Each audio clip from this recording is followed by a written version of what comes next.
to do either A, retarget them for just a short period of time, so you're not spending too much ad budget on the test, or B, you can even retarget them. And there's been a few times where we've actually run campaigns where it's just, there's no real action. It's just a thank you for shopping with us, or Yo, this is Christian D. Evans coming at you, host of Journey with Christian D. Evans podcast. First of all, thank you so much for listening to our amazing podcast. If you find this valuable, this episode, please share, like, and send this over to a friend, and make sure you leave a comment below that and show our guests some love. Secondly, also, very excited to be releasing, never before released to the open public, our Be Uncommon Mastermind, where I've had the fortunate opportunity to network and connect with our guest, 8 and 9 figure CEO and founders on our podcast. And I'm giving an opportunity for our listeners right now, 6 and 7 figure entrepreneurs that are wanting to level up, they want to scale their business, want to take their life and business to the next level, and they know that they need to surround themselves with higher caliber individuals.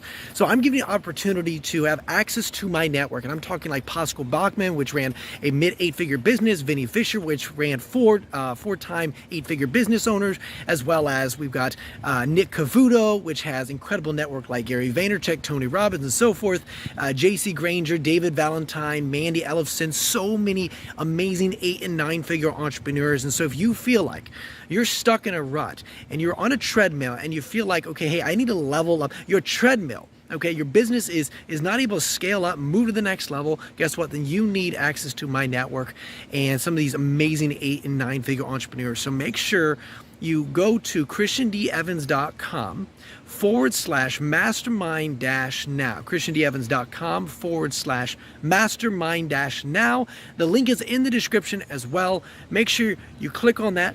Apply. You're going to have a conversation with me. You and I are going to see if you qualify. We're going to have a cool conversation, dialogue. And then what's going to happen is if you do qualify, I'll have you stuck in amazing 6-month, incredible, intensive mentorship with some of the amazing 8 and 9 figure, where you have one-on-one mentorship. You're able to have a conversation. You're able to connect, collaborate, have a custom plan on exactly where you're at and what you need to do to level up your game and your business and life. So that is christiandevans.com/mastermind-now, and make sure that link is in the description below. Until next time, remember, be uncommon. If you can, enjoy the episode. Cheers.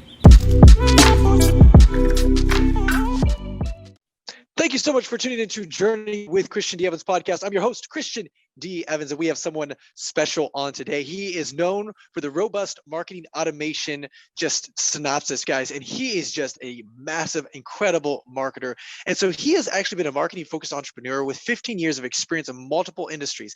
He's developed his own marketing approach to marketing many different types of brands with a large inbound content strategy tied together with robust marketing automation, which we are going to dive in here shortly. He started his first business at age 17 that focused on marketing for the music industry, that then later pivoted into a boutique marketing agency for local businesses. He developed a marketing agency that specialized in the e-commerce industry, which scaled to 7 figures in the first 2 years, which led to a quick acquisition. He is doing it again, and he's the founder and CEO of BlueTuskr, a full-service marketing agency for e-commerce sellers that helps brands expand their search through robust digital strategies, targeting media buying, and data-driven analysis. And my guest, Andrew Maffettone. How you doing, my man? holy intro, man. That was great. I appreciate that. Hey, well, I'm doing good. Thanks for having me. Awesome. Hey, I'm really excited about diving into this because obviously you have an immense amount of knowledge. And let's be honest, the e-commerce space has totally changed, and it's always changing. And I know you're an expert in this industry with just different strategies, which is really, really cool. But before we dive into that, kind of tell me first, kind of like, what drove you to get in the e-commerce space and scale a 7-figure business at a very young age? So kind of like you mentioned, that super awesome intro.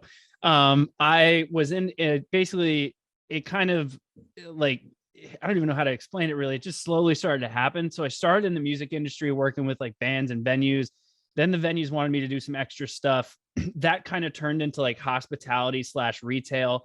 Then on the retail side, it really started to grow for people who, that was when e-commerce was starting to pick up. So now I have a lot of clients are asking me to help them with getting their stuff online and starting to sell the products they have available there. And then from that, it was like, because I was strictly doing digital at the time, I had no choice but to kind of get into e-commerce.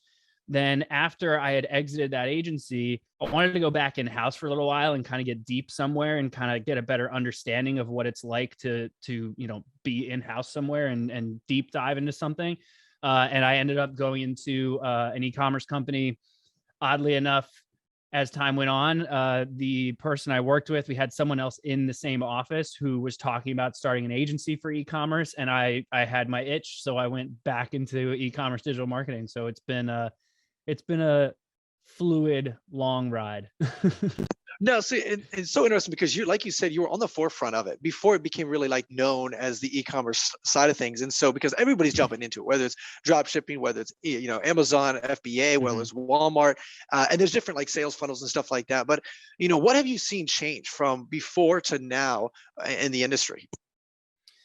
Well, one of my first jobs ever, my father owned a e-commerce company like 15 years ago. They were one of the first companies to be offered to sell something other than books on Amazon. Oddly enough, they shot it down, which he regrets to this day. But that was one of the first places I was able to like kind of get my feet wet and understand it. So back then, it was a complete just guessing game of trying to figure out what's working and what's not. Then jump forward maybe like 5 years. Facebook, it was just the wild west of doing anything and everything. You could get followers that were all super engaging and get ads for like pennies on the dollar for clicks. Like it was absolutely amazing. Now it's just, there's almost no difference to me from digital marketing to traditional marketing that you would consider like from a print side or anything along those lines, because it's just you really have to be able to develop a brand and be able to showcase a lot of content to be able to stand out on the internet. Because if you think you only have one screen, so when you think about all these people are pumping out like billboards and print stuff, and like you go through different aspects through your day, they only really have one screen. So you got to work really hard to earn that real estate that they're going for. And that's really where I've started to see things change. Plus now what's really started to happen over the past couple of years is the average consumer is very fluid in their shopping experience. They might go to a website, they might go to Amazon, they might go to your website and then go to Amazon, or maybe they like Walmart, or they go to eBay. There's so many different places that they can go to, and they could go in 6 different ways to get there. So that's now becoming a whole kind of like overarching, like the omni-channel approach, essentially, of trying to figure out how you can guide your customer to shop wherever they're most happy. So with that being said, because your company BlueTuskr is known for obviously content marketing, search engines, social media marketing, web design, marketplace marketing, omni-channel approach.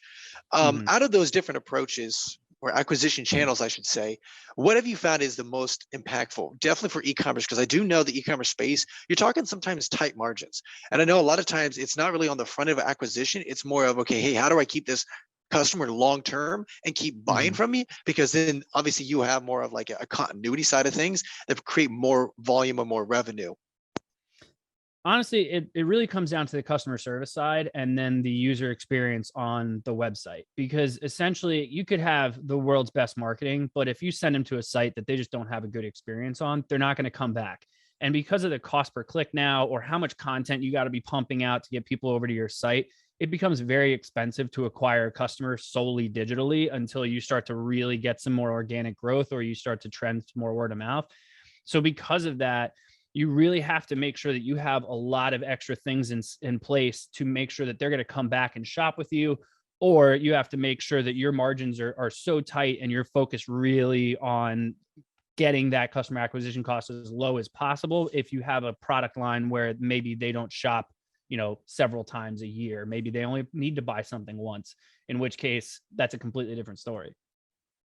So with this, because you said kind of like a very nice flow, definitely from obviously the website design to the purchasing process to maybe upsells throughout the purchasing cart. What do you mean by that? Can you give us a little bit more detail in that regard? Because obviously people say, okay, hey, that makes sense, but like kind of what that looks like, what that visualize, as well as just making it very simple for them. Are you referring to basically just the customer process from like beginning to end, the whole shopping funnel, essentially? Well, yeah, when you say, because you said obviously making it very flow-like, right? Very simple and very easy for the customer. We all have kind of a vision of what that looks like, but I'd love to get an expert advice on like, okay, what does that mean in regards to like more detailed? Hey, is it going directly to one product, one landing page, and then walking them through that process? Or is it, hey, here's a whole bunch of different items and it's confusion? I'm just curious.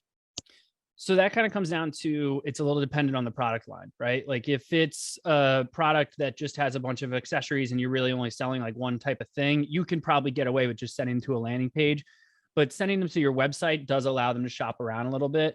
One of the things that we've really started to preach is allowing the customer to shop wherever they're most comfortable. So this happens a lot when we see, if we work with someone who, let's say an Amazon seller, they could be doing 7-8 figures, killing it on Amazon, then go to start their own website and completely within a month be like, I don't get it. Why am I not getting any sales? And they never realize, because you basically have to start your brand over when you go onto your own site. And so one of the things that we've started to propose is adding in on your product page underneath the buy now button, adding like an available on Amazon or available on Walmart, eBay, et cetera, and having it a button that actually clicks over to the listing. Because what we've seen is that when you first launch your site, no matter how big you are on any marketplace, the consumer's always a little skeptical if they haven't heard of you before. And if you don't have any reviews on your site, you don't have anything that's kind of showing any social proof, they get a little sketchy. So what they decide to do is they go shop elsewhere. I took this page directly out of my wife's book. She doesn't know anything about marketing, and I love it because I get to watch how she shops. And she'll get tagged on Instagram for something. She'll go to the site and they won't really have a lot. So she'll get curious about it. And so she'll go to Amazon. If they have a bunch of reviews there, she knows she can get it in a day or two. She shops there. And I've seen her do the opposite, where she'll find stuff on Amazon that she likes, isn't really sure about the brand, and will actually Google search them to see if they have their own site and if they seem legitimate or not. So because of that, what we started to think about was, if they come to the site and they're a little bit worried about shopping with you, we can send them directly to Amazon, where they can see all of your reviews, all of your, maybe all of your other products. If you send them directly to the storefront and have a product separated on its own product page, just like you would on your site, you don't have to worry about any competitors being shown or anything like that. And the one thing I realized is, when my wife would look at the site and then go to Amazon to look up the product, she would have to search for it, in which case all of the competitors would come up. So what we do is send them directly to the listing. And oddly enough, about a week ago, 2 weeks ago, Amazon released their own basically available on Amazon button. I think now it's called like Buy with Prime. And it's a JavaScript code that you can add to your website that links you directly to the product listing. So Amazon saw this and obviously has started to do it as well. I've been doing it for about 4 or 5 years, and then seeing Amazon do it is kind of like one of those like, oh, that's a nice win. So like, it just felt good. I got no credit for it. Of course, it's totally fine. But that's what we kind of do to try to make sure that, we're allowing the customer to enjoy their experience and shop wherever they're most comfortable. And of course, the one thing we always get from sellers that they're always like, why would I do that? Is because product margins, like you're going to spend money to get your potential customer to your product page. Then they're going to go to Amazon, and Amazon's going to eat some of your margin. What we always say is to start it that way, gain some traction on your website, have every bell and whistle you can think of to keep them on your site, whether it's, first time buyers get X% off, or having subscribe and save options that are a little bit better than Amazon's, or if you have like a referral program or affiliate program, or you have a rewards program or anything like that to keep them on the site. And then that way, after a while, once you've started to prove it out and you've gotten enough traction on your site, test getting rid of the buttons and try to keep all that traction on the site.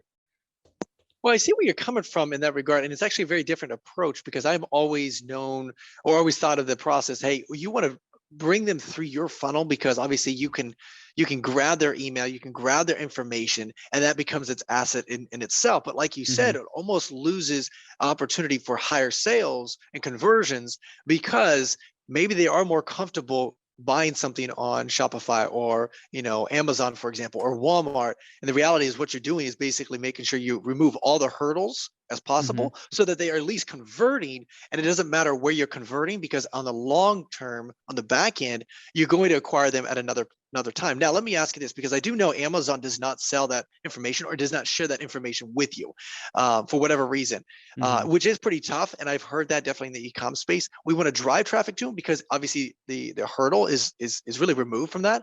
But I'd love to kind of get your response. How do you get them back and grab that information, that asset, so that you can then retarget them through email, whether it be YouTube ads, retargeting, or Facebook or so forth. How do you still gather that information? So on the front end of that for the website, obviously, if they come to your site and they click on an available on Amazon button, they leave the site, you are not getting their name, their address, their email, any of that fun stuff. You will be able to pixel them and be able to retarget them for X amount of time. One of the things we also usually suggest doing is taking with Google Ad Manager, having that button be an event so that you can negate them in certain ad campaigns, or if you want to retarget them in the future for certain ad campaigns, that's one way to be able to leverage them from an ad perspective. Once they get over to Amazon, obviously it's a little bit more difficult, but what we usually suggest to do is to have some kind of option within the product itself that can actually get them back to the site. So if you're doing FBA, you have to send all your product to an Amazon warehouse and they ship it out for you. So you know which products specifically you have that are sitting at Amazon. In that case, you can add an insert card into any box or any packaging that you have from Amazon and suggest that they come back to the site. You can't incentivize them for reviews. There are like gray areas with terms of service. I've been doing it for 7 years now and haven't had anyone get yelled at for it or anything along those lines. But you can do things like offering a warranty where all they have to do is come back to the site and register for a warranty. Honestly, you can just throw up your email and you could say, okay, your product is now warranted, but now you've gotten their email address. Or you can do anything if you have something that has, maybe it's a consumable, or maybe it's something that has some kind of repeat purchasing, you can offer a discount for coming back and subscribing on your site or something along those lines. So there is, from a print aspect, adding some kind of like postcard or anything in the product packaging to get them back that will kind of start to get that data back over to you. Well, that's really awesome insight. And so let's talk a little bit about, and I appreciate you sharing that, because that is a really good strategy. Now let's talk about like retargeting options. Do you retarget the same product to them and just more of what they just purchased? Or would you retarget, and I'm talking about like retargeting in ads and things like that, because that's all you would be pixeling. Or would you retarget different products that are associated or very similar to what they bought and as an upsell? So it's always going to depend on the product line, because one thing you don't know is once they go to Amazon, you can actually now, Amazon, as of I think like 2 years ago, has changed their rule where if you set up an affiliate Amazon account as a seller, you're allowed to do that. Even though it's a little bit double dipping, they do allow it now. A couple of years ago, they used to flag you and not allow you to do it. So you could actually track what was sold, but from an ad perspective, those platforms don't talk. So there's no way for that to work. So if you have a product where you're driving the traffic to the site, they click the button and you now have that audience pixeled in its own, category, depending on that product line, if there's something complementary or some kind of, or even if you want to pivot and do like a gated content sort of thing or anything along those lines, you at least now know that that person was very interested. So that is something that you could send ads to. The problem there, again, kind of depends on the product line, is you don't know if they went to Amazon and then shopped some of your other products as well and started purchasing, in which case you'd be retargeting them and they're already purchased. So the other thought there is to do either A, retarget them for just a short period of time so you're not spending too much ad budget on the test, or B, you can even retarget them. And there's been a few times where we've actually run campaigns where it's just, there's no real action. It's just a thank you for shopping with us, or thank you for checking out our products on Amazon. And it's literally just an ad that says, thank you for checking out our products on Amazon. Tell us what you thought in the comments, and we'd be happy to help you out. And then now your customer service team takes over and tries to get them over to the site. Once they shop on your site, all you have to do is start to run ads to them, and they'll be much more comfortable to shop with you on your website because they've experienced your product now. So you can even do, if you pixel them and are able to keep that data long enough, obviously with iOS, it's not as easy, but if you're able to keep that data long enough, you can wait 30, 60 days after they've purchased and then start to do like a, hey, come back and shop with us again on the site. Here's a 10% off or anything along those lines to get that person to come back to the site. See, and these are really intricate details that I think in different strategies that are very, very effective. And I appreciate you sharing that. Now, I do know like search engine optimization as well as social media marketing, like influencer marketing. I know that's really big, like whether it's Instagram, whether it's TikTok, whether it's, doing some sort of collaboration on YouTube or whatever, right? I've heard different strategies. And I do know that those obviously work because of course you can drive a lot of traffic. However, though, to me, what I've discovered, obviously working with the influencer side of things, they will not really help you. You have to come in. And what I mean by this, they will not help you. They will help you drive traffic, but they will not help you really develop the marketing strategy. So when you are working with an influencer, what is the best like landing page and process and sales funnel? Because my perspective, and correct me if I'm wrong, Andrew, is I don't want to drive them to Amazon webpage, because then they can just click off and just a bounce rate is really high. Would you want to drive them to a landing page, controlled, and obviously sharing testimonials and so forth, driving that kind of perception, and then obviously, like you said, having that Amazon button as well? I'd love to just kind of walk me through that a little bit. What have you found is the best kind of landing page conversion coming off of definitely working with influencers? Either way, it's always tough, because when you think like, all right, we're working with influencers, you're thinking chances are it's Instagram, TikTok right now. Those are the two places that most of the influencers are spending a lot of their time, maybe YouTube. In which case, the amount of CTAs that they can offer are limited. Even on Instagram, if it's a regular post, you can't have one at all. You have to send them a link in bio unless they link to your product. If they link to your product, which they can, a lot of them can now do, Instagram has been beta testing the ability for you to tag any product, whether your catalog is connected to an account or not. So it's allowing influencers to tag that product. That's going to take them back to the product page. You don't really have another choice. The other side of it is, even if an influencer says, go to this link, check this out, you're still going to have people that search a brand name or go over to your own profile. And, it's never going to be black and white. That's basically the biggest thing that's changed over the years, is that nothing is as black and white as it once was. There's so many gray areas now to how people shop. But depending on what the influencer is posting about, I would obviously ideally send them to a landing page, because I'm a big fan of, when you send a consumer somewhere, a lot of people say like consumers are dumb. Like, consumers aren't dumb, they're just lazy. So if you send them to a page with a ton of different links, they might get lost and like they get bored and they start clicking around, they leave and they go check out other stuff. If you send them to a landing page, they have one thing to do, and that's convert. So if they don't convert, they weren't interested. And you can make sure that you're painting the picture of whatever it is you're trying to sell in a nice, properly optimized funnel. So if I can, I'm going to send them to a landing page. One of the things we usually try to do with influencers, depending on the strategy that we're working on, is we'll compile, big old list of all of them, get a bunch of them to sign off that they want to do something and so on. But then we'll actually wait and request all of them to post within like a 2 to 3 week time frame. So basically, it's almost like you're forcing that snowball effect, because a lot of people, when they do influencer marketing, they get an influencer, the influencer approves that they want to do it, they send them the product, the influencer posts it whenever the hell they want. If you can actually put it in a certain time frame, you're basically getting you're a giant category of people, of influencers that your potential audience is looking at.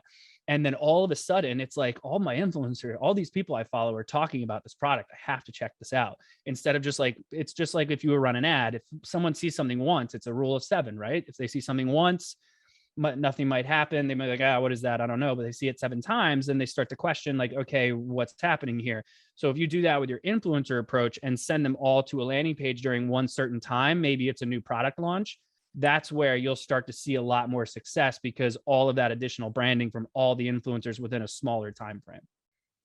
Well, that's actually really, really awesome insight. So what you're basically saying, it's instead of throwing one big pond or one big rock in the pond, it's throwing a lot of pebbles all at once that create a lot more waves, if you will. And I like that approach. So though, would you, Andrew, tell me, would you do like a beta test before and just kind of run it with some like smaller micro influencers, and then maybe level up a little bit just to test your funnel? Because I'd hate to run something that's not tested directly to a landing page, or and seeing what obviously it converts at 0.1% or something like that, when definitely with warm traffic you want to be converting like 20-30%. So kind of walk me through that a little bit. Would you want to do a beta test and then kind of jump into more of higher level? Usually what we'll do is, it's kind of a mix, right? So you'll find all your influencers you start to work with. They say they want to work with you, and then just go ahead and do something with them. Show them your entire product line, offer them something that they're interested in. So let them put their best foot forward on publishing something, and then see what the results are, what engagement you got, if you got any sales out of it, something along those lines, and see what that relationship with that influencer is like. Then think about sending them something that maybe they didn't pick, but like maybe it's not a product launch or something. It's just another little test to see how you're getting your results from your influencer. Then from there, you'll start to see like, okay, I can expect X results from this person. So now when you do your product launch and you have everything set up, then you reach out to them. It's not something I would suggest doing like the first time, because sometimes you have these people that have thousands and thousands of followers, and even though their engagement rate's really high, they just can't get people to shop.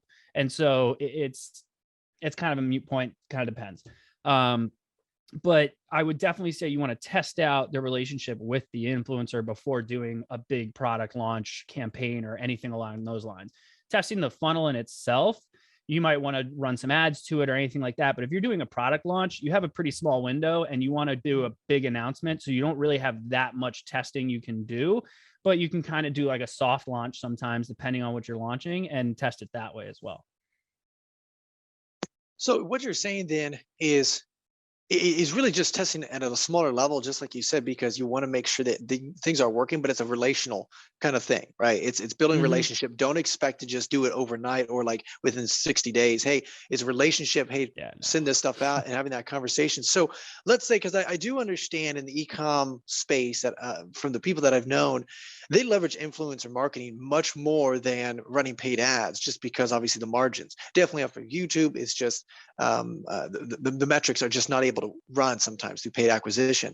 Now, let's say, for example, they've really dominated influencer marketing. And I know you focus on like, omni-channel, social media, search engine marketing as well. What channel should they should focus on next? If they've already kind of dominated the influencer marketing, they got some things going, they got some sales. Is that they got that concept going. What's the next acquisition channel you think they should add to their repertoire? With influencer marketing, there's, kind of like it said, there's always that gray area. So I always ask like, all right, what's the next gray area next to this strategy we're working on? And that tends to be from a paid ads perspective. While that's not the next like major strategy I would suggest doing, the paid advertising side, I always go with the party analogy. So if you went to a party and I walked up to you and I was like, hey, I'm awesome, we should talk about stuff, you're gonna be like, this guy's weird, like go away.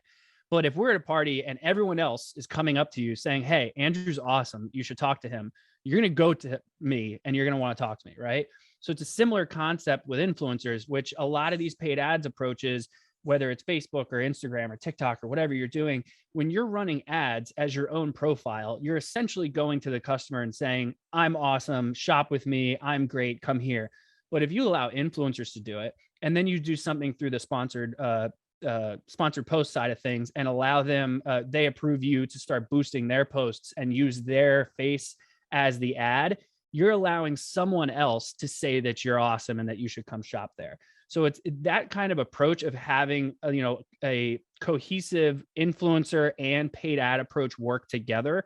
That's where you can start to see the influencer marketing side really start to work, because that's the other side of things, is that influencers, while you may ask them to post on a certain day and they may know the best time to post, sometimes it just doesn't work and doesn't go the way you want it to. So to give it that little extra love, it kind of helps to make sure that you're working with them from a paid ads perspective and just boosting their posts for them, or asking them if you can take the creative and put it on your own profile so that you can test it that way. So if we're talking about like, what's the next thing I would look at if you're starting on an influencer approach, I would look at the paid ads side. So it's not the paid ad side of like cold audience. It's leveraging the influences that you've already have. They have obviously posted something on TikTok or Instagram, and then basically just boosting their content of what they are talking about your product. That, correct me if I'm wrong. Is that correct? Nope. Yeah. Okay. Yeah. For TikTok, it's the what is it? Spark ads. So basically, you can boost someone else's post. And then on Facebook and Instagram, they have the sponsored branded approach that you can do. So basically, they'll approve you boosting their post. So it's their profile, their information. As long as they wrote it out, tagged your product and all that fun stuff that you want to make sure that they did, it's always the best way to do it, because it's not your ad, it's their ad. They just happen to be talking about you. Awesome. That's brilliant. Now, would you add any retargeting side of things on Facebook or on YouTube or even Google search itself? Or not really? Because I do know that's pretty cost effective. Yeah. So since the iOS change, you can only really get like enough solid data for, honestly, like 30 days is pushing it at this point. So a lot of times what I'm seeing now is that prospecting audiences and things like that just aren't working as well as they once did, but the retargeting is working just as fine. So because Facebook doesn't have enough data to actually be able to hyper focus on people like it used to, Now what you really have to do is have some really nice piece of content that people are really interested in, that they take action on and come over to your site. And if they don't purchase right away, you just have to make sure you have a nice retargeting funnel set up. So I always suggest having some kind of retargeting going. Awesome, awesome, awesome. Now we talked a lot about on the front of acquisition, right? So let's kind of talk a little bit, because I think really the biggest money is made when you can, the lifetime value of that client, right? And we all talk about it and emphasize, but I'd love to kind of get your expertise. And I know there's different strategies, but I'd love to figure out, okay, Andrew, what strategies they should focus on that really get the best result, increasing the lifetime value. Is it adding more products to the baseline? Is it more of just upsells, or is it more of just that continuity basis? So I keep saying this, but it's true. It kind of depends on your product line. And so if you think about, like, there's going to be certain products where you're going to want to make sure they just had a great experience. And if they ever need to come back again, great. Sometimes you sell things that, probably don't need to be replaced for years on end. So it is what it is. The other side of it is you have your basic stuff, like you can do a rewards program or something like that to incentivize them to come back. Everyone and their mother is trying to do a subscribe and save option right now. So the one thing that I've had a lot of conversations about, and so I actually just had one of the co-founders of Bold Commerce on my podcast. I was talking to him about it, and they're doing a big push on subscriptions.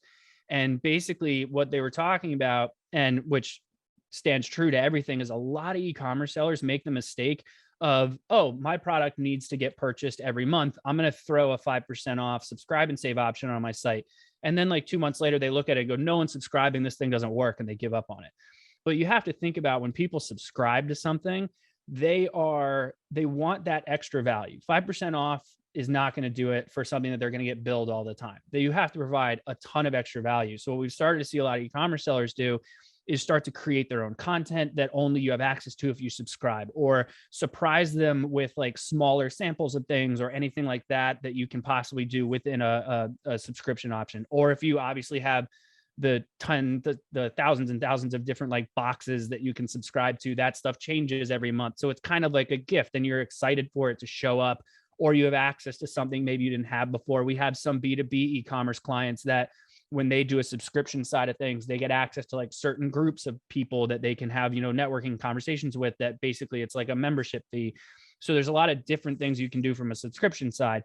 And the thing that a lot of e-commerce sellers are loving about that is that e-commerce companies with subscription aspects go for a significantly higher multiple when they go to make an exit. So having a subscription side to it is something that everyone is trying to look into to figure out ways to do it. They just got to make sure they provide that correct value.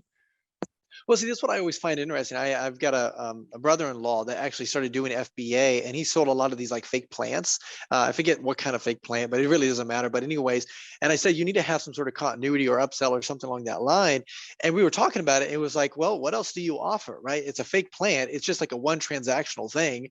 But what is, right? And I guess that's a lot of times. Now, I know that may be basic, but again, there are certain things like, supplements. I know supplement is just, it's hard to even push that kind of product. The margins are good, but it's tough. However, though, I do know a lot of people, it's more of their strategy a lot of times is leveraging more of trendy kind of things, finding a lot of trends, running it for maybe 6 months, pivoting, and then running another product that's whatever that's trending, right? For example, I do know whether you like them or not, the Joe Biden stickers, right? A lot of those, I did that kind of thing. That was huge. That pushed. Margins were really good. They did a whole bunch of cute little bundles. They did upsells, but then all of a sudden, guess what? That trend is gone. And so what I always find with the trendy kind of companies, it's never able to, sustain. It's good to, push quite a bit and build that. However, though, what have you found in really creating, like you said, a stable, consistent business that, like you said, if you want to have an exit, that you can, that you're building a sustainable business long term? In my opinion, you absolutely have to build a brand, and you have to build an audience. You have to basically build a community that whoever is looking to acquire you can leverage. No offense to your brother-in-law, but guys who solely do FBA, to me, they're in it they remind me of like back in the day, the eBay guys, right? Like they would buy a bunch of product from somewhere wholesale, throw it up on eBay, sell it, and then go find another product to do the same thing. And then once it got really, really competitive, they would just switch to a different product, which on FBA, it's not that big of a difference. I know a lot of people that have made a ton of money doing solely FBA, where they just find a product that they can tell based on using something along like a Jungle Scout or a Helium 10 or something like that, where they can see that there's, a lot of search volume, not that much competition. They go get it sourced, they get it made relatively cheap, put it up on Amazon, they sell through it for a while until the competition starts to pick up, and then they just try to find a new product, which is fine. And then with stuff like that, your imagery and your A+ content, your storefront, all that stuff is kind of pointless because you can't really have a cohesive brand around it if you're going to constantly be wildly changing product lines. So if you're looking to exit, especially if you're even as an Amazon seller, you need to have something that can diversify away from Amazon. Even like I've had conversations with, all these aggregators like Thrasio and Boosted and all those guys out there. And really what they look for is they want to know that your product line is not going to get any crazy competition anytime soon. You have a brand, you have a cohesive product line that works together. So you have different upsells and cross sells and things like that. And if you can, ideally, you have some kind of customer list that they can leverage as time goes on, because when these aggregators buy one company, they're going to look at buying something similar so that they can share lists and work together to get customers to just cross buy different things from different companies they're working with. So not having a brand, you're really just putting together a really nice like operational side of things. And usually from that side with the FBA stuff, they just do everything they can to make sure that, their ad cost, when they're running ads, their ACoS is as low as they can get it so that they're making as much as they can, because you don't really have the opportunity to take it off Amazon and expand on it. See, this is such a very valid point that I want to kind of emphasize, because there are a lot of people that have built some good businesses. And a lot of times now they're turning around and, training and doing high ticket sales and stuff like that, teaching people how to, do something along that line. But what I always found very interesting is, like you just mentioned, instead of pivoting really quickly, hey, run a business, run, and having it very transactional every 6 months, turn the dial, turn it and run with it. It's more of building something long-term, but you have to really identify, okay, what do you want to do for long-term, right? Because if you don't want a transactional business. So because I had a friend of mine that he actually did, he loved fishing. And so he actually created like these small little fishing kind of things. Anyways, he created a bundle. I think they're like little flyers or whatever, I don't know what kind of specific thing, but it doesn't really matter. And that was his e-commerce thing. That was his thing. But then he upsold other different like little like tools. Now it was a very small and sub niche, but obviously fishermen, they really loved it. And obviously he upsold, and then he also had a continuity of a community, and they have access to a Facebook group, and he was just, engaging with people, and he just loved talking about fishing and different strategies and whatever. And he grew that to almost a mid 7-figure business because he built that community, and he enjoys just talking about fishing. But he also obviously sells all sorts of different, little snippets and whatever you call them. I forget what they're called, but and frogs and, tadpoles and all sorts of things. And so I guess what I'm talking about, Andrew, is like what I've figured out. It's not a matter of, turning and burning, like you just said, but it's more of building something sustainable. But when you're talking about subscription models or, subscribe and save, what have you found is like a very effective way? Because you said community. So let's kind of dive into that, I guess, is like, okay, when you talk about community, how do you engage that community on a consistent basis? Is that like Facebook groups? Is that, hey, doing a podcast? Is it just going live every week, talking and training? Because some communities, it's going to be hard to build a community around, selling, small, dumb plastic, flowers, right? But if you have a community of fishermen, hey, that's something cool that people would buy for. So I love to kind of talk a little bit about that and like properly positioning that community, because I do know long term that's how you really build the wealth. So kind of like you said, honestly, the fishing one speaks for itself. Very, very tight community. They love finding out about new stuff and new tricks, and you could come up with like cool fishing spots and like put out emails and stuff like that just to keep everyone engaged and all that. Let's talk about the dumb small flower thing, right? The thing that I always find interesting that most people don't do, which is basically that small fake plant that you're buying at home, essentially home decor for the most part, right? Huge opportunity, ton of different things that you can get into. The problem with home decor versus something along fishing is fishing, you might be able to get very specific towards what it is you're trying to find as a consumer, right? So like, okay, I'm trying to catch X fish. I'm having this problem. Let me search for this. If someone searches fake houseplant, countless things are going to come up. Or if someone searches like cool picture for my house, like ton of stuff. So what I've always thought about is, if you are able to find something, let's say from an FBA standpoint, and you're able to just get it, source it relatively cheap, start to do well, take it off Amazon, leave it on Amazon, but also take it off Amazon and consider a drop shipping approach. I hate drop shipping. However, the thing that I think is the way that I think drop shipping should be utilized is more of a market research side of things. So if you're, it was your brother-in-law who did the plant, right? Yes. Uh-huh. Yeah. Okay. So let's say your brother-in-law took it off Amazon, developed a Shopify site, put the plant on Amazon, on Shopify, and then drop shipped every single home decor thing he could think of. Now he can start to build a community of people that are really into decorating their homes. You have people who do it for a living that decorate homes, and you can go through and start to build that community. What happens is, as people start to shop, you're going to get data on which products that they're interested in. Obviously, you're going to want to cater to your own product, or maybe all of your advertising is going towards your own product, which running an ad for a fake plant might not be the best idea, but this is the example we started with.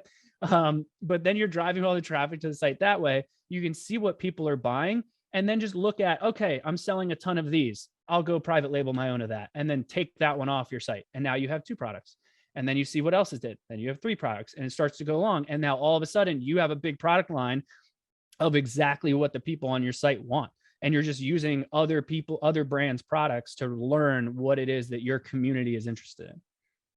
See, I like that approach for so many reasons. One, it's very actionable, but also it's very data driven, right? It's not me trying to guess, hey, what do my customers want? It's really just being able to beta test very quickly, put a product out, boom, all of a sudden. And what I love about talking about this as well is it's a very stupid subject, but it's a very relevant conversation, right? And the reason why is because honestly, there's a lot of stupid things out there, right? The fidget spinner, all sorts of stupid things, right? And the reality is that we can turn and burn, like we said, but how do you really build the long-term community? And I think a lot of people struggle on that community because honestly, I just want money, make money. I want to just produce, right? And whatever. And you need to talk that intermediate. And don't get me wrong, you can make $50, $70, $100,000 a month on some of this stuff, right? Turning and burning. But the thing is, it's not going to build a sustainable, consistent wealth producing asset. So let's talk a little bit about kind of the, you were saying, okay, how do we build this community, but also how do you build continuity where it's, subscribing and saving? Is it more of upsell in that situation? So let's take the fake plant and giving access to this community. Is it a paid community, or what would you suggest to build continuity around the stupid fake plant? I wouldn't do a paid community. So for that one specifically, Instagram, TikTok, Pinterest are most likely going to be your top ones, right? Because of basically who that audience is. TikTok, you could do real quick, like videos about how to decorate certain aspects of your home and just make sure to include the plant every now and then. Instagram, you could do something relatively similar. Facebook, you might be able to incorporate a group. Facebook groups, even though Facebook is definitely dying off on how many people are using it, people still love the groups aspect, and Instagram and TikTok don't have anything similar. So being able to kind of keep the community communicating with each other as opposed to you constantly delivering the message, I love it, only because at that point you can see what everyone's talking about. I even have some sellers where they'll be like, we think we want to get into this product line, we just don't know if anyone's going to like it. If they have a Facebook group, you just go ask them, make a post and be like, hey, we're thinking about making this product. What do you guys think? I rarely suggest to make it paid unless you have a subscribe and save and there's some kind of additional value to being in that group or in whatever group you choose. Like we do have some sellers where they'll have subscribe and save, and people who subscribe, they're the only ones that get certain newsletters, whether it's, early product releases, special discounts, early releases for big discounts they might be doing or something along those lines. But if we're talking about like a group or something, I rarely suggest to make it paid unless you can prove some extra value behind it. Because in this space, and I'm just thinking about specifically like high ticket stuff, I know like a lot of, coaches, consultants, people are fine with spending, like continuity, like $199 or $99 to get access to like an elite group, right? And the reason why is because they talk and network and connect and so forth. But in this situation, I definitely agree with you, because you want to make sure that the cost of barrier to entry is very low, so that it's just more of engagement. And then obviously that's just warm sales, right? You can push out a product into your group, boom, all of a sudden that conversion is like 80% because people already know, like, and trust you, and they see the value in it. And so building that community. Now, I do want to pull back for 1 second and kind of pivot into something that you mentioned earlier on in our conversation, is about that customer journey, right? Really making people feel like, wow, that was an amazing experience. I love just opening the box. I love just experiencing the product. Kind of talk a little bit about that, because to me, there's so many different things, creative things that I've heard people do. And I'd love to kind of see what you have in your belt that you've seen that really help people just engage with the product itself. Because again, it's like, I've had individuals where they've somehow facilitated almost the customer when they're opening. It's like that. They've done a lot of like TikTok or Instagram kind of reveals. Oh, I'm gonna, I want to live stream this because I'm so excited about this ABC product or whatever. And now it's almost your customer is pushing out organic, reach and tagging you in it.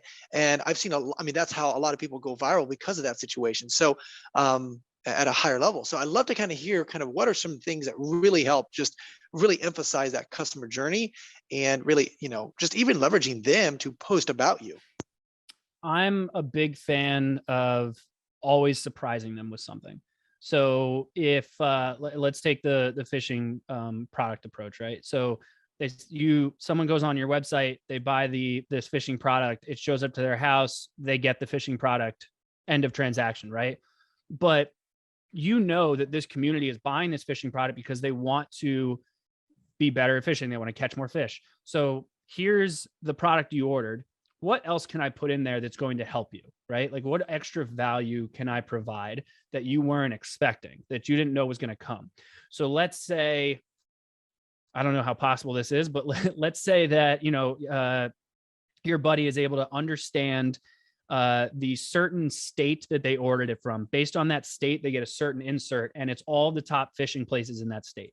Or it's all the fish that you can catch, and a calendar of when they're swimming, when they're around, if they're, on the ocean or not. Or maybe it's some bait tips based on the product they bought. Or maybe it's a sample of some bait that they have available, like the fake bait that you can buy. Maybe they have like one or two, be like, hey, give these a shot. Let us know what you think. Anything along those lines. Just anything you can do in the box to provide extra value. Depending on the product, like the plant, not too much you can do with that. I don't really think I would invest in like a super nice box and a big, like, glitter explosion when you open it, but it'd be kind of fun. I bet you people would actually put that on social. So I take that back. Actually, that might be interesting to try. But from the fishing side, that could be like, hey, these guys are fishermen. Like, let's make this, give it a fishing feel to it. Like, have it be an experience when they open it. Then to keep them going after that would be really, in my opinion, it's how you kind of approach your own social.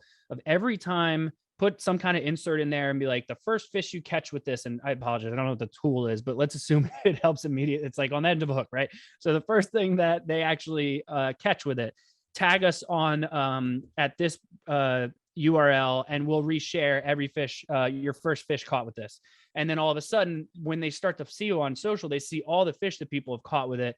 And now it's like a game. It's like, who can catch something better with this? Who can catch this? And then people love the extra recognition, whether they want to be influencers themselves or whether they just have social media just for them, just for like friends and stuff. If some big company shares their stuff, they're still going to love it. And if they don't, their stuff's set to private, and then that doesn't happen. But at least from that point, you're getting extra content. You're getting all these things that you can leverage as time goes on. If you love the picture of the fish that they sent, you can reach out to them, ask them if you can use it for your future ads. There's so many different aspects you can leverage that stuff for, but getting them to do it really just comes down to tell them to do it and then make it fun. Give them some kind of incentive for doing it. You can even offer them some kind of discount on whatever. If they post something, like, just tag us and we'll shoot you a discount code, which you can do now as of August. Is it August? I think it was August. ManyChat, which is the automated DM platform, you can actually set up where if someone uses a certain hashtag, or if someone tags you, it will automatically DM them in Instagram with whatever it is you want. You can just say thank you, or you can send them a coupon code or anything like that. So you could have something in the box that says, catch your first fish with this, tag us using this hashtag. And the second they get tagged, it can automatically DM them some kind of discount code for, whatever else that is they have on the site. So there's a ton of different ways to incentivize them to actually keep talking about your company after they've made the purchase. Wow, I love that. That is some deep, deep stuff, and just an immense, like high level strategies. And honestly, Andrew, I don't know why we're talking about the fishing, because neither one of us know what the heck this stuff Yeah, I don't is. even know what it is. I'm glad we're entertaining, because again, I think bringing in, me specifically, as well as our audience, a lot of just creative aspects behind it. Because I think so many times we always look just dollars and cents. It's like, okay, I'm just going to shove this in a box. Boom, there we go. And it's just, again, becoming transactional instead of this journey, right? This experience, and really facilitating that experience. And then, as well as, I think, to me, it's like word of mouth is the best marketing ever, right? Just because it's just how it is, but you need to do it correctly, and really having that, facilitating that incredible engagement. That's awesome. Well, man, hey, Andrew, I really appreciate just diving into some really, really high level stuff, talking about different strategies that you've been able to use for a lot of your different companies. Before we let you go, though, I'd love to just kind of hear maybe like a few stories that you've had of clients or something like that have experienced kind of just your massive skills, and by leveraging a lot of your skills and BlueTuskr company being able to obviously kind of be able to produce that kind of result. So just give us a few examples of what they were and where they're at now. Oh man. Okay. Let me see. Try and think. So we just did a couple case studies, so I think I can pull some out of my head. All right. So we had a B2B company that sells like these big old massive concrete grinder things. I think the cheapest one they have is like $3,500 or something like that. And so very high ticket, B2B approach, still e-commerce. They're on both HubSpot and Shopify. So we had to have essentially a regular transactional approach, but also a lead generation approach. When I started working with them, I think they were getting like maybe 5 or 6 leads a month. And I don't know, they were doing like a few grand a month on their website, if that. A lot of the business they were getting prior was mostly like for distributors and other people doing the work for the most part, or past relationships that they had. And so we sat down, and one of the things that we talked about was like, look, I think that we can still get people to convert on Shopify, which is going to be the biggest problem, because for a really high ticket item, very rarely are you going to get someone who is willing to spend that amount of money without speaking to someone about the product first. No matter how in depth you make this product page or how much information you provide them, they're going to be a little skeptical and want to hear someone out before they do it. Then when they go to rebuy in the future, then it's not as big of a deal. So one of the things we started to implement is like, okay, we have basically two approaches. We have a purchasing, like direct sales approach, and we have a lead side approach. I go, we need to find a way to merge them. So one of the things we talked about doing was, let's add like a book a demo type of button on all of these product pages underneath the buy now button. So they had a couple different options. And this way they can speak to someone. And so then we set up a funnel through a lead generation page with a little bit more information on the product line, and then started to basically allow people to go there while also sending traffic directly to that page, just without going around the product page to net new customers. This allowed the sales team to kind of have a conversation with people. But what they would do is we would actually have them walk them through how to purchase it on the website, so that A, they can get all the transactional emails they still want. B, now I know what they purchased. I have all that data. I don't have to bother the sales team about making sure they put it in correctly. And then I can upsell them on, they have a ton of different like tools and accessories and repeatable stuff that you have to buy for it.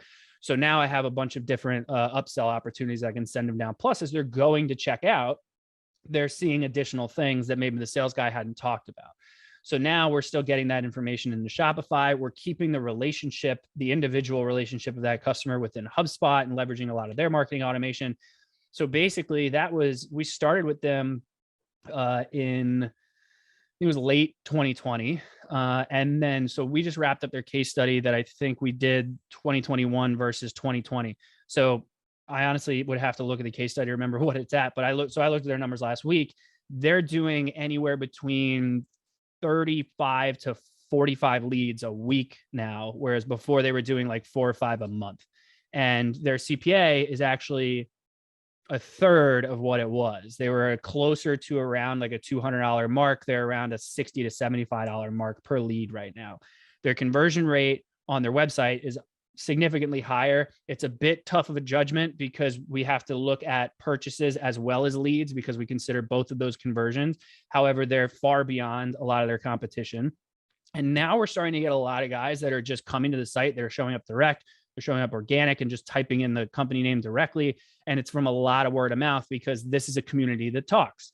So we implemented a Facebook group where these guys can join each other and talk to each other and talk about different ways to do concrete grinding and how to improve their business. We started to look into developing a subscription aspect where it's like, you almost think of like a Peloton kind of vibe where they'll have access to content of where we have people that can just constantly be putting out things about, here's how you can market your business. Here's how you can do this. So now we're trying to just provide them extra value. And in reality, we're only making money off the different machines that are purchased. Their social media has started to do really well. They were getting 0 leads through social advertising. They're now getting probably about, I think it's about 60% of their leads right now are coming through there. And from an SEO perspective, over the course of last year, their overall organic traffic was up 100, I think it was 125%. But the thing that we always care about the most, because to me, organic traffic is just a vanity metric, is that the lead generation and purchases that they were getting from that traffic is also up at the same rate. So we know we're still driving a relevant audience. So that was one that was just clear as day. We were like, this was great. This was awesome. We knew this would work. And now we have someone else who's more direct D2C, just your traditional, they sell collegiate apparel. So super fun. I love talking like college football and stuff like all day. So social is great for them.